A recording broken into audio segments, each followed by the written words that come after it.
All right. Well, welcome back to the channel and welcome back to another UFC fight prediction video. In this video, we'll be predicting the full card of fights for UFC 292, Sterling versus O'Malley. And in this video, I got a special guest, and in actuality, he won't be a special guest. He'll be a mainstay. He'll be, what they call it? He'll be, I don't know, I can't think right now. But basically, he'll be here all the time. We about to collab, we about to make videos, we about to make a whole channel. Be on the lookout for it. I can't think of what I'm trying to say right now, but we about to be co-partners on this, posting on this channel, and then we're gonna create our own channel, websites, etc., etc. But right now this is just the demo, real predictions, real bets. But right now this is kind of like the promo video, just like one of the starter videos, the demos. But we're gonna get into it. We're gonna drop these predictions, and keep it rolling from there. So yeah. So first fight on the card, we have in the women's flyweight division, we got Marina Moroz versus Karine Silva. And how I feel about this one right here is I'm going low confidence. Karine Silva to beat Marina Moroz. The confidence is low because Marina Moroz did beat her before, so she's 1-0 against Karine Silva. Karine Silva has the momentum. She's looking good. She's looking more improved. And Marina Moroz, to be honest, she ain't going nowhere. Like, she's a solid enough fighter, but anybody with eyes can see she ain't going nowhere. So I got to go with one who actually has momentum, but don't like the fact that she does have a loss to Marina Moroz. Now I'm gonna see this as a close decision victory for Karine Silva. I think she's made a better adjustment. She's improved more as Marina Silva, not Marina Silva, Marina Moroz. Yeah, Marina Moroz has mostly stayed stacked. So close, not the prettiest decision, but Karine Silva does what she needs to do and gets her hand raised in a decision victory. Now over to NickyBets. Yeah, I same analysis. I think Karine Silva is the better fighter. I think because she's lost, she has a chip on her shoulder. So I'm gonna go over 1.5 because I don't see Marina Moroz getting out of there early. But yeah, I'll take Karine Silva by over 1.5. That's my official prediction. All right. Now to our next one, we have in the women's flyweight as well. We got Andrea Lee versus Natalia Silva. And how I feel about this one right here is I'm going high confidence Natalia Silva to beat Andrea Lee. So yeah, Andrea Lee is a tough fighter. She's game. She's pretty well rounded. Her wrestling defense could be a little bit better. Her jiu-jitsu could be a little bit better. Not bad at all. Like, still holds up well in the division, even amongst some of the best women in the division. But it's definitely a weaker point of her game. Lack of heaven was a weaker point of her game. But yeah, solid fighter, and definitely presents challenges for Natalia Silva. But I think Natalia Silva will be able to pass this test with flying colors. I think she's the fleeter-footed fighter. I think she's much faster, and I think she's a more technical grappler, and I think she's a more technical striker. And at least she's more elusive and not as hittable. I feel like issue with Andrea Lee is her takedown defense could be a bit, can be taken advantage of, and also on the feet she can be she could be pretty flat-footed, and her head doesn't move much. And I think Natalia Silva will help move her head, but not in the way that she wants to move her head. And I think ultimately, Natalia Silva just outworks her and beats her to a decision. Just the overall better fighter at this point. And where the fight takes place, I think Natalia Silva will be game, whereas I feel like Andrea Lee's best chance to win this fight is only on the feet. So going Natalia Silva here to get it done. Decision victory. So in this one, I have Natalia Silva via decision. Now sending it over to NickyBets. Yeah, we're on the same page with this one as well. I think against Macy Barber, Andrea Lee looked very hittable, she could get taken down. So I think Natalia Silva's like kind of like Karine the last fight. Karine Silva. Natalia Silva and Karine Silva. I think they're just the momentum is with them and what they're doing, and I think over 1.5 and Natalia Silva is a good pick. She might get it inside the distance, but I don't think Andrea Lee gets out there early. But I do think Natalia Silva wins. So that's my official prediction. All right, solid. And now on to the next one. We have in the middleweight division, we got Gerald Meerschaert versus Andre Petroski. And how I feel about this one right here is I'm going average confidence Andre Petroski. Petroski should win this one. The confidence could be higher, but the fact that his cardio has been an issue of his in the past, and Meerschaert has been able to, let fighters, fatigue themselves kind of, or, take them survive into the deeper rounds, and then rally and finish guys.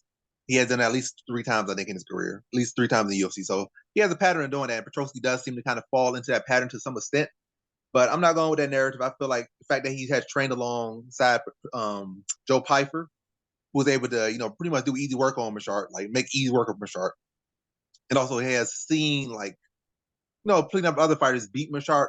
I think Petroski has enough intel. He has enough stuff to draw from to come in this fight. And I think the way Meerschaert wins is so obvious now. Like, if he wins, like, it's going to be because my card is going to fade now. I think Petroski's going to do everything in his ability to not gas himself out, not going to just run out there throwing 100 haymakers. He's not going to go out there coming in there undertrained. He's going to come in good shape. He's looking to make a statement. He's looking to rise up in his division. So I think his cardio will be on point. And in his last fight, his cardio did not look phenomenal, but he was able to go 3 rounds, in a high-paced grappling match against Wellington Thurman. So his cardio, he's been working on it. So the one path to victory for Meerschaert, I feel, is going to be kind of not as easy of an upset as possible, or as this. And I just feel Petroski's going to use his wrestling to keep it on the feet, and be able to find the chin of Meerschaert over and over again, wear him down first round, put him out second round. So in this one, I have Andre Petroski via second round TKO. And now over to NickyBets. Yeah, I tend to agree. I think Meerschaert has more of a chance of an upset than people think, but Petroski, if he can do a Joe Pyfer or Khamzat Chimaev and pull a rabbit out of a hat and put GM3 out of there, then I could see that happening. But at the same time, I could see GM3 pulling out something. So it's a 50-50 for me. I say fight doesn't go to decision. That's my official pick. I just think there's one person's going to come out on top. I think it's going to be Andrew Petroski, but I like GM3, so I'm not going to bet against them. So yeah, my official pick is fight doesn't go to decision. All right. Now to our next fight, we have in the bantamweight division, we got Cody Gibson versus Brad Katona. And this is for the tough finale for the bantamweight weight class, so the most recent tough. And I feel low confidence Brad Katona to beat Cody Gibson. I feel like Cody Gibson didn't really fight too many. He didn't fight no wrestlers, no grapplers on his on the tough season. And the last time he really fought a grappler was Ray Borg, and Ray Borg was able to beat him heavily using wrestling and grappling. Not to say that Ray Borg are really compared the two, but they are in basically in the same style of fighter. Ray Borg has better BJJ and whatnot. Brad Katona is a little bit bigger naturally, and he has better wrestling. But yeah, it's kind of similar ballpark. And yeah, Cody Gibson didn't fight any wrestler grapplers on the tough season, and he already was kind of carrying around injuries the whole season. But yeah, now he can come in there and fight an actual solid fighter, like equal or better skill in Brad Katona. I think Brad Katona should be able to mix in the wrestling and should be able to grind out, a close competitive decision over Cody Gibson. So Cody Gibson is not no scrub. He's not no slouch anywhere in the game. But I do think Brad Katona does have the wrestling superiority in here and does have that wrestling advantage. And I think he should be able to win it, grind out a decision with his wrestling. And his striking is not bad either. I definitely would give that to Cody Gibson, but I feel like his striking will just set up his takedowns. Then he'll look to grind him out, run the clock down, and beat him in the decision victory. So in this one, I had Brad Katona via decision. Now over to NickyBets. Yeah, I'm on the same page. Because he didn't have fights that were wrestling, I think it hasn't been tested. So I think low confidence in maybe him being able to work something out of that, but I don't see it. I see Brad Katona winning. Probably over 1.5 is my bet on this one. So yeah, I'll take officially over 1.5 just because it's a wrestler versus striker, and usually that ends up with just scrambles, which take 7.5 minutes at least. So that's my official prediction. All right, cool.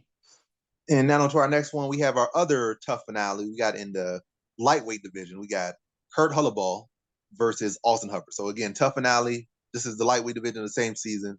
Going let's look at them. See, Austin Hubbard, low confidence here. I feel like Kurt Holobaugh looks like the better fighter overall, to be honest. But the fact that he's spent most of his career fighting at 45 and not really 55 and stuff, I think I just think Austin Hubbard is naturally the bigger man, and he's a younger man, 31 versus 35. So he's older by what? I think he's like 36, so he's actually older by like 5 years older than Austin Hubbard. So Hubbard is the bigger man naturally, and he's a younger man by 5 years. And even though Holobaugh might look better and might beat us better or whatnot, you got to factor those things a lot, and also the fact that he is winless in the UFC. So there's a lot of things not to like about Holobaugh here. Got to go Austin Hubbard, but low confidence here, and I feel like he's gonna be able to have more weight on his shots. He's gonna be able to mix in the wrestling a little bit, not to great success, but enough success in a close fight to be able to edge out a decision over Holobaugh and beat him by a decision victory. So, but yeah, using that size, using that youth, outworking him and imposing his will upon him, but in a very close fight. So in this one, I have Austin Hubbard via decision. Now over to NickyBets. This is the first one I'm gonna have to disagree with. I think that even though Kurt's been out for 4 years and Austin Hubbard's been active and he's been at a higher weight class, his wrestling is sus, man. I question his wrestling. I don't think he's not a good fighter, but I think if Kurt can drag this to the ground, then I think that's his way of winning. Austin using his youth and his speed to outwork Kurt could be the play, but I think because Kurt's been out for so long, again, I'm gonna go over 1.5 as my official prediction. But I think Kurt can slide it out, but there is room for Austin Hubbard to win this one. So my official prediction is over 1.5. All right. Now to our next one, we have in the middleweight division, we got Gregory Rodrigues versus Dennis Tiuliulin. And how I feel about this one right here is I'm going low confidence. Gregory Rodrigues to beat Dennis Tiuliulin. Yeah, Gregory Rodrigues just has a bad tendency of losing to people he should not lose to. He does good against people around his level, or maybe a little bit better, but roughly probably around his level. Because I don't think he has ever really been the dog in any of his fights. Well, to my knowledge, I think he was the dog for a short bit of time against Chidi and Jugawani. But yeah, he mostly been the favorite. But yeah, his biggest loss, all his losses in the UFC have been to people he should not have lost to. No, just look at his last loss, the guy he should not have lost to, was supposed to be the better overall fighter. Jordan Williams definitely should not have lost to Jordan Williams. And Armin Petroski not a bad fighter, but he didn't use his full skill set, or he didn't fully use his full skill set. Like he went for like one takedown, he had a deep submission in there, was close to a couple submissions, but he only attempted that like one round. He could have did that for 3 rounds, but he just didn't fight to his strengths. And he's supposed to have all this BJJ, but he does not have a single submission win in the UFC. And even fights where he said this is a fight where he should use his grappling, he went out there and struck. He won, but it was via striking, which is like not the path he was supposed to do it. So yeah, I don't really like his fight IQ, and I don't like his tendency to fight down. He fights to the level of his opponent, which is a bad thing to do. You always should fight above your opponent. If they're not on your level, destroy them. If they're on your level, destroy them. That's what I'd be. But don't like that about Gregory Rodrigues. Dennis Tiuliulin got a great puncher chance here, but I got to go Gregory Rodrigues to win. I think he's the better overall fighter, and I think he'll be smart now, mix up his striking, then set up his takedown, take him to the mat, and submit him in the first round. So in this one, I have Gregory Rodrigues via first round submission. Now over to NickyBets. Yeah, I like Rodrigues, man. I think he's tall. He's not, his reach isn't as long as Dennis's, but I like him. I like his style. I think he's just a warrior, like something you'd see in the 1500s with a fucking stick in his hand, just ready to fillet me. Like that dude just looks like a built Brazilian. But Dennis Tiuliulin fought Ikram Aliskerov for 15 minutes, so I can't sleep on this dude. He just get dragged around, and I think that's to Rodriguez's advantage. But like I see Rodrigues, I see this going inside the distance or over 1.5. Either one of those you could parlay with. But yeah, I take Rodrigues and I say he gets it inside the distance for sure. All right, solid. Definitely in the distance. That's a very good play. Whether you pick one guy or the other, general in the distance should hit like right time after time. And now on to the next one, we have in the middleweight division, we got the return of Chris Weidman versus Brad Tavares, and how I feel about this one right here. I'm going average confidence on Brad Tavares. Chris Weidman is pushing 40, not a good look. I mean, you might be pretty young or decent age in the regular world, but in the world of MMA, world of combat sports, the world of sports in general, you're a senior citizen when you're pushing 40. So not a great age for him. And coming off injuries, coming off inactivity, going there with a guy in Brad Tavares who has one of the best takedown defense ratios in all of MMA history, well, especially UFC specifically. That's where it's tracked. You don't really track too much of every single thousand organization over 30 years or 40 years, or 100 years or whatnot. But track wise in the UFC, pretty solid. Like I think still in 80% are very high, like 79%. So real solid thing, especially given the fact he has like 20 plus fights in the UFC. So impressive stat. I think Chris Weidman can, make some of those takedowns look easy despite that stat. But at this age and the fact that he never was like a super high pace wrestler to begin with, I don't think he will have like 2 good takedown attempts in him, and probably 4 overall takedown attempts. But 2 of them only 2 of them will be good. I think Brad Tavares should be able to address those 2 good takedowns. If he had to think he's the more technical striker, I feel like Chris Weidman is relying on a puncher's chance, and that's why it's average. Because Brad Tavares got a chin, well, he lacks a chin, so that leaves opportunities for him to get caught. All it takes is a gust to win, and he could be slept.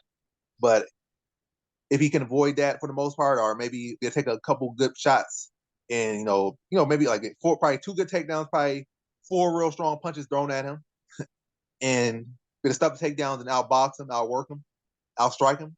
I think he could beat Chris Weidman. I think he does, and I think he finishes him in the 3rd round. I think it's going to be accumulation of damage, and Chris Weidman's going to be looking and feeling very old. He might feel this way outside the cage, but once he step in there and start getting hit, once the takedowns start not landing or not sticking like he wants to, he's going to be very uncomfortable, very out of his element, and feeling very much geriatric. I think Brad Tavares puts him away 3rd round. So in this one, I had Brad Tavares be a 3rd round TKO. Now over to NickyBets.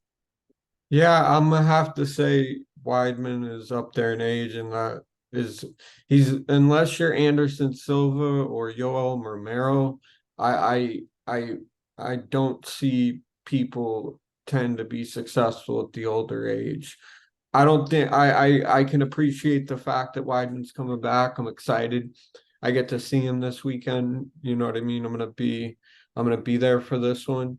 So it might be his last fight. He might fight 3 or 4 to 5, who knows, more fights. But I think he's probably just doing it because he loves it. And Brad Tavares is coming out fast, mean, and clean. Like I feel bad for Weidman because age gets to you, and once you get past that age, it's harder to function. So I'm gonna go average confidence over 1.5, and large confidence that Brad Tavares gets it inside the distance, and that's my official pick.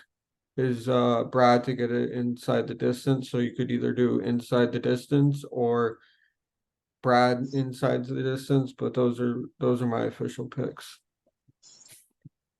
All right. Now to our next fight, we have in the bantamweight division, we got Marlon Vera versus Pedro Munhoz. And how I feel about this one right here is I'm going average confidence. Mario Bautista, I forgot his name. I would say Mark, but yeah, Mario Bautista to beat Pedro Munhoz. Yeah, this is a fight that, for all reasons, Marlon Vera. I said Mario Bautista. I'm saying Mario. Yeah, Bautista. I was like, did he say Mario Bautista? I don't know, I don't know why this Tapology has him so far up on the card. Mario Bautista should be at the bottom of the card, but they probably haven't updated. Like, why they got him above Marlon Vera? It was confusing me. Yeah. But anyway, y'all be confused too. It is what it is. But yeah, they're positioning weird on this card for right now. They're going to update it, but I'm guessing I'm gonna say it in the order they have it on here. It's definitely going to update. There's no reason for them to be this high on the card, but yeah. Marlon Vera versus Pedro Munhoz, average confidence. If it was the other way, it was actually Bautista, I probably would lean Pedro Munhoz to win, but we're actually dealing with Marlon Vera and not Mario Bautista, at least not right now. So Marlon Vera versus Pedro Munhoz, average confidence, Marlon Vera to beat Pedro Munhoz here. Yeah, this is a fight that, for every reason, Marlon Vera should win. Like, he should win for every reason. But stylistically-wise, Pedro Munhoz is a tough test for him. He's not a guy that's going to cave to him. He's not a guy that's going to get a lead and then just fall off. Pedro Munhoz is a guy that's going to bite down his mouthpiece and beat you right in the middle and trade blow for blow with you. And, like, he's not going to be shy or anything against Marlon Vera. So he's not a typical guy that's going to get out on a huge lead or hope like 100 strikes or be outworking Marlon Vera, then start to fade off, or then the moment he get hurt, he gonna quit. Like Marlon, if he had you down and you don't really put him away, not just tap him or something, like the other guys you do, like you get him a little elbow to the chin or something, nice little clean punch, they gonna just fall down and curl up. Now Pedro Munhoz gonna be in your face the whole time, scrapping with you. So that's a tough fight for him. A guy that's gonna be willing to meet you in the middle, walk you down, and give you a fight, and is well around everywhere. So he's a tough guy. Got a chin on him, got power on him. He got heavy leg kicks. He got good calf kicks, just like Vera does. Like good elbows. This guy's a dangerous fighter. But Marlon Vera is definitely in a position where he's still the younger man. And I think he's always gonna be the younger man. I don't think he get older than someone like randomly like that. But the younger man, the longer man, riding a better momentum, in a better place right now in his career. And I think he's the better fighter right now. I think it's a very competitive fight. I think Pedro Munhoz will actually get out to a lead early, maybe even a huger lead than people are expecting. But I think Vera is typical as he does, will be able to rally, come back with intensity, and be the first one to put away Pedro Munhoz. I think it's like a third round TKO. Him needing to finish, going for it, and getting it in that third round. But a very competitive fight. Probably first round Munhoz, second round up in the air, third round Vera definitely needing to get a finish. Well, at least in his mind, feeling like he needs to get a finish because he guaranteed gave up a first round. Second round is close. Third round, he's going to need to get a 10-8 or get him out of there or something like that. So he's going to have that in his mind, fight with that intensity, fight with that urgency, and get him out of there third round. Very competitive fight. But in this one, I have Marlon Vera via third round TKO. Now over to NickyBets. Yeah, I think you hit all the points on the head as far as Marlon Vera is concerned. Definitely a slow starter, definitely gets the second round and then figures I got to put the guy away out in the third. And Pedro Munhoz, I mean, I was just looking at Marlon Vera's record. He lost to Corey Sandhagen, but he beat Rob Font, Sean O'Malley, who else?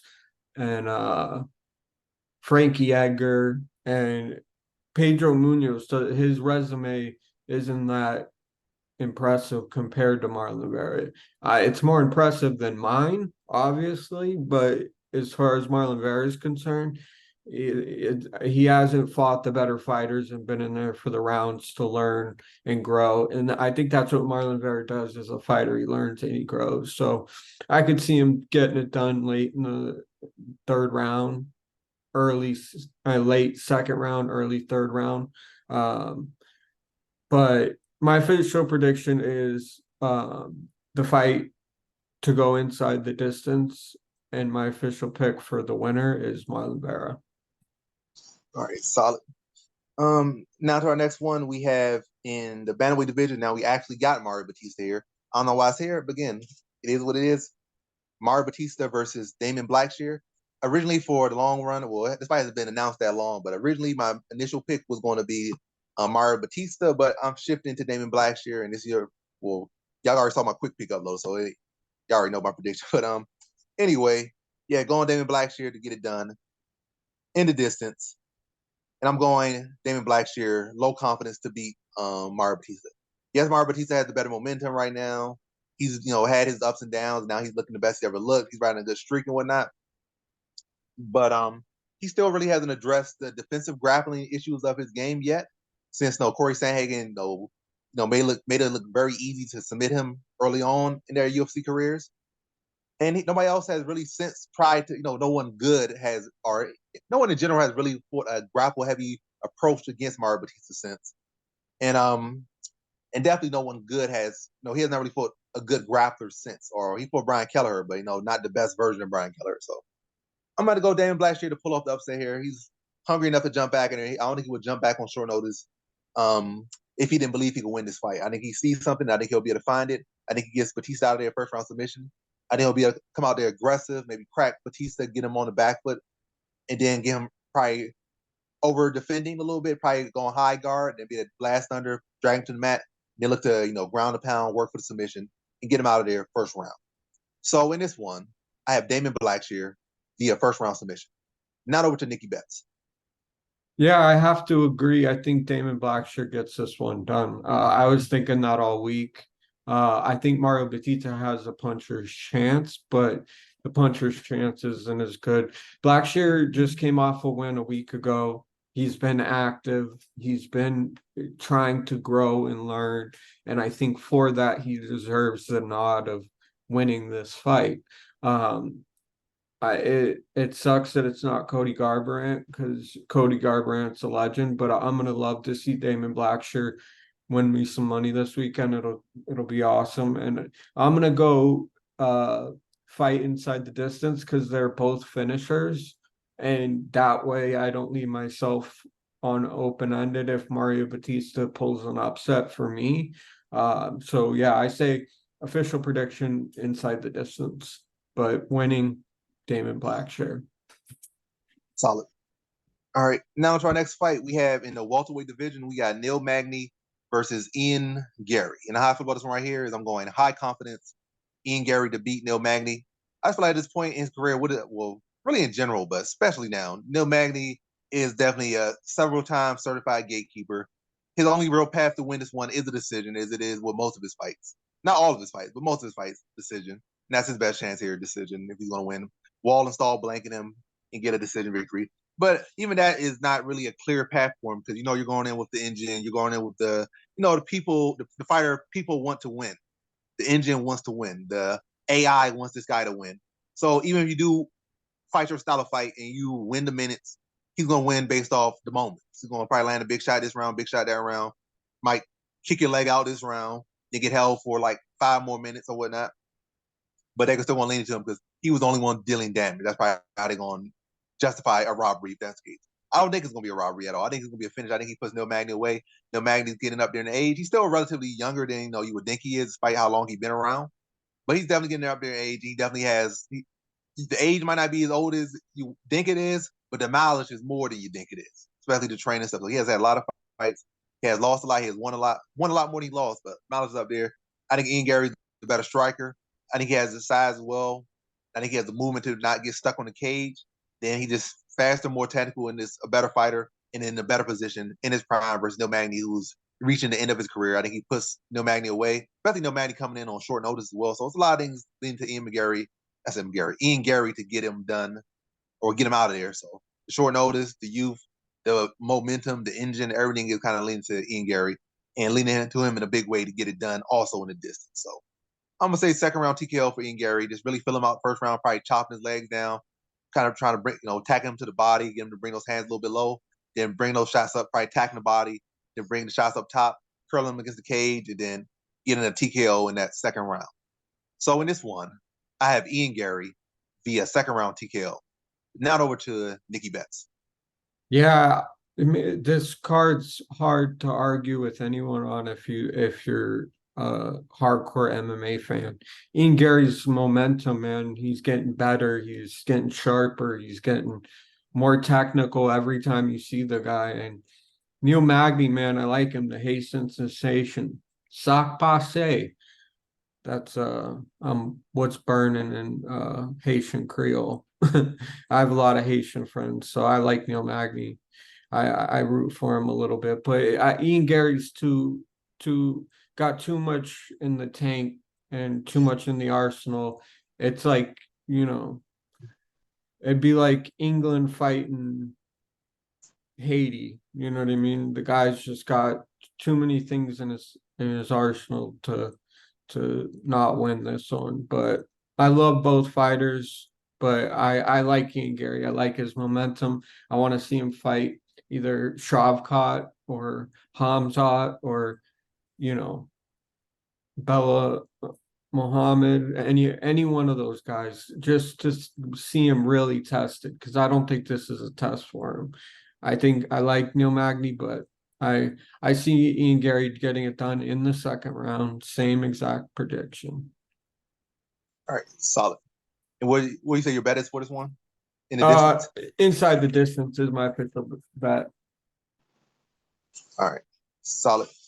He said so. Basically, money line, this and that. Solid. So now onto our co-main event, we got Weili Zhang versus Amanda Lemos in the women's strawweight division for the undisputed women's strawweight title of the UFC.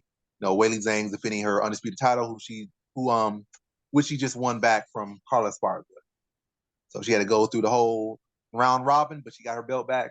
Now she's having her first defense of her new title reign against Amanda Lemos. And how I feel about this one right here is I'm going high confidence, Weili Zhang to instill be the champion after this fight is over. I think Amanda Lemos is a solid fighter. No, she's well-rounded enough. But is she truly tested against the best of the best as much as Weili Zhang has been? Not necessarily. And does she have the experience going the rounds? Not necessarily. Like she looked a little bit, was able to go the rounds in her last fight a little bit. That was probably the best experience for her, to be able to go some rounds and be able to get a finish in some rounds instead of just getting it in the first round that she typically does. So that was good for her. But going in there with Weili Zhang is a whole different story. Weili Zhang is much more well-rounded than anyone she has fought, stronger than anyone she has fought. And also, I just seen like them face off, not for the weigh-ins, but they were just facing off in the press conference. And Weili Zhang actually looked bigger. A lot of people saying, "Oh, Amanda Lemos gonna be bigger. She's gonna be this, she'll be that." And from the weigh-in, it like not weigh-in, but face-off at the press conference, Weili Zhang looks bigger. But hey, we'll see at the actual weigh-ins with no shoes on and no nothing on where they at. But Weili Zhang got a much bigger head. She got much bigger shoulders. She looked much more muscular. And you saw how strong she looked against Carla Esparza. So I think she'll be the stronger one. Lemos might pack more power in her punches, but Weili Zhang probably will have the heavier punches, and she'll probably be the stronger one when they lock up. And ultimately, this one, I think the experience of Weili Zhang, the fact that she has shown to be able to go 5 rounds and throw up historic numbers multiple times, I think she has a skill to be able to neutralize Amanda Lemos' strengths, take her deep into these rounds, drown her, wear her down with her pace and volume, breaking down Lemos. And I think she taps out a tired, worn down, battered Lemos in the 3rd round. So in this one, I had Weili Zhang be a 3rd round submission. Now over to NickyBets. Yeah, I have to agree. Weili wins this one pretty confident about that. She has 10 more fights than Amanda Lemos, and I think Lemos, if she had 10 more fights, this fight would be a lot more competitive. I see Lemos having opportunities to win, and for that, I won't bet on Weili. I strongly believe she wins, but I don't bet on women's MMA. Lost too much money. Amanda Nunes lost her belt. Nobody expected it. Shevchenko lost her belt. Nobody expected it. So betting on women's MMA it's risky because people pull upsets and they're upsets you don't expect. But I have high confidence in Weili, but my bet would be over 1.5 because it's a 5-round fight. I think these two are gonna, feel each other out for about 7.5 minutes and then go to war. So I think that's a safe bet. So my official prediction is over 1.5. All right, solid. Now on to our main event, the event we've been waiting for. We have in the main event for the undisputed bantamweight title of the UFC, we got reigning champion Aljamain Sterling versus Sean O'Malley. And how I feel about this one right here is I'm going average confidence. Aljamain Sterling to be instilled once all is said is done. Aljamain Sterling get his hand raised, and yeah, average confidence here to beat Sean O'Malley. I think this is actually a very tough fight. I said tough fights. It's a very tough fight. I don't agree with the odds necessarily. I think this should be closer to like not pick 'em, but maybe like -150, -175. Aljamain Sterling instead of like -300 or where it's kind of at right now. So I think -175 will be a much better money line for this one, or much better odds for this one. But it's not where it's at. But yeah, Sean O'Malley got a good shot. I feel where Aljamain has his strengths on the ground, Sean O'Malley has his strengths on the feet. Aljamain makes very bad tendencies to pull his punches, pull his punches, which lead to him getting countered extra critical. He has a tendency to lean and dip his head, which lead him to run into knees or stepping knees or head kicks or, switch head kicks. He can get set up. And Sean O'Malley is very crafty, very quick, and very smooth, and also very long and lanky. Yeah, and So going Aljamain Sterling here, I still like what kind of ultimately led me to Aljamain Sterling here is yes, like Sean O'Malley has his strengths on the feet. Aljo, if he can take him down, obviously has we know what he does. That's why he's champion. We have seen him win fights back to back now. We have seen him go on his 10-fight winning streak. See him backpack guys for many years now. So we know what he can do. And I think no matter how this fight goes, I think it goes in the distance. I feel like Aljo has Aljo has O'Malley on the ground for extended periods of time, really starts to land ground and pound and really break him down for the fight. I think he can submit. I think he will submit or TKO Sterling on the ground. I think he will TKO or submit O'Malley on the ground. And O'Malley, if he's able to defend the takedowns, address the grappling of Sterling, the striking on the feet will too much. I can't imagine Sterling taking too much damage. So I cannot imagine Sterling accumulating so much damage over the course of 25 minutes and making it to a decision. Like I feel enough clean shots landed, or that one good clean shot landed on him, I think he'll go out. I can see O'Malley kind of getting ground and pounded for 25 minutes. I can see that happening, defending submissions, attempts, and whatnot. But definitely on Sterling's side, I feel like he loses, it's in the distance. But O'Malley, if he loses, yeah. But either way, I'm leaning to in the distance in general for both. But go on Sterling here, and to focus back on and come to my prediction here, I just feel he gave up takedowns too easily against Tiuliulin. O'Malley did, and some of those takedowns weren't even when he was hurt. Like I can understand when you got rocked and you weren't expecting a takedown to follow that, or maybe at first the first initial takedown you weren't expecting that, but it was deep into like the third round, and he was still giving up some takedowns pretty easily, and he was not rocked or hurt. No, he could be a little bit tired, but the takedowns were coming too easily. He looked very light, looked very weak, and looked like a flyweight. I mean, he looked like a flyweight in there getting picked up. I mean, he built like some guys, not a flyweight, but he looked like he felt like a flyweight. Visually, he just looked so weightless. How Yan would pick him up and how easy he would get to him. And I feel like yes, Sterling striking is nowhere near the level of Tiuliulin, to be honest. To be quite honest, Right. I still find Sterling could make shortcuts and find crafty ways to get to the takedown, and then from those takedowns, I think he can look to dominate the fight and impose will on O'Malley. I think over the course of the fight, he wears down O'Malley. And I think he's able to find that third round submission. But competitive fight, interesting fight, as long as it lasts. But I think Sterling will be able to get to the takedown, wear down O'Malley, take away some of that pop in his punches, take away some of that creativity. He doesn't really exhaust and wear on him. Just really beat and suck the life out of him. So like probably just dropping ground and pound on him. And it's really just wearing on him, make him carry his weight, force him to transition, make mistakes, and then make him pay for those mistakes. And again, tap him out third round. So in this one, I have Aljamain Sterling via third round submission. Now over to NickyBets. Yeah, I've been a fan of O'Malley since the Contender Series. Was that 6 years ago now? So I'm not going to bet against him on this one. I like the kid. I think I like the fact that he's a self-made man. He even said it, I could stop fighting, but Aljo is the backpack man. And O'Malley even said in multiple press conference or multiple different interviews that Aljo's going to try to get me down and I'm going to try to knock him out. And I just see either Aljo getting knocked out or Sterling backpacking him. And so for that, it's a hard bet. Sterling just made me $5,000 when he fought last. So I can't bet against that man either. That's why I'm going over 1.5. But my official prediction, everybody thinks Sterling's going to win, so I'll say that. But I'd love to see O'Malley win. I'd love to see them both win. It's a win-win for me. I'm going to be there live in person. I'll send some screenshots over to the King, and so that we can get some stuff up on the channel. But yeah, I see this being over 1.5, and most likely Sterling, my guess. That's my official prediction. All right, and that's the full rung of predictions. That's the full, the full slate of predictions there. And I'm gonna end this video off with the free parlay. Don't get it confused with safe parlay. This is pretty safe, but I'm not gonna say this is the safest parlay, of all. Probably the best parlay or the easiest 3-pick parlay, or one of the easiest one, but a lot of talking to say a lot is nothing. But this is the free parlay. The free parlay will be what's his name? Yeah, I forget the thing right there, but Ian Garry, that's one. Weili Zhang and Natalia Silva. So Ian Garry, Weili Zhang, and Natalia Silva. So Zhang, Garry, Silva, not Kareem Silva, Natalia Silva, and that one should go through pretty good.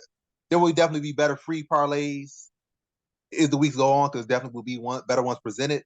But you get pretty close to plus. Matter of fact, you do get plus money. I think, and that probably should stick like even on by fight day. It should stick. This 3-fight parlay should be like around plus 104, plus 105, maybe plus 110. But right around that plus money. And for 3 fights that I have pretty good confidence in, and probably I think matter of fact all 3 of them I have high confidence in. So that's a good safe parlay there, good free parlay there. And again, Natalia Silva, Ian Garry, and Weili Zhang. That's the 3-fight parlay. for this fight card, and that's the video. Now, sending it off with NickyBets, and yeah, this is the fight. This is the fight prediction with King of Crackdown and NickyBets. UFC 292 Sterling versus O'Malley, and that's the video. Thanks for watching. Like, comment, and subscribe, and come back for more videos. Peace.